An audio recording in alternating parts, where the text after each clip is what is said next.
వాడు చేస్తున్నటువంటి కార్యక్రమాలు మనకు సంబంధించినవి. మనమే కదా ముందుకు తీసుకెళ్ళాలి, మనమే కదా ఆయనకి వెనకుండాలి, మనమే కదా వెన్నుదన్నుగా ఉండాలి ఆయనకి.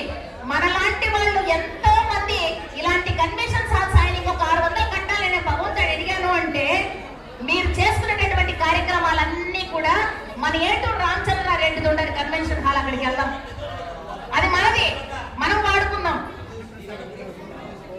కాబట్టి ప్రతి ఒక్క విషయంలో అన్నకు వెన్నుదన్నుగా ఎలా ఉండాలంటున్నానంటే ఆయన చేస్తున్నటువంటి కార్యక్రమాలు, ఆయన చేస్తున్నటువంటి ప్రతి ఒక్క విషయాన్ని ప్రజల్లోకి ముమ్మరంగా తీసుకువెళుతూ ఇది మనదిగా భావించి ప్రతి ఒక్కటి కూడా ఇది మనది అన్నటువంటి భావనతో దాన్ని ముందుకు తీసుకువెళ్ళేటటువంటి బాధ్యత పేరు పేరున అందరి మీద ఉంటుందని గమనించండి.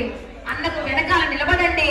కార్యక్రమాల్లో మనం పెద్ద ఎత్తున చేయి చేయి కలిపి హిందూ బలంతో మనమందరం ఐక్యంగా అన్న వెనక నడుద్దాం.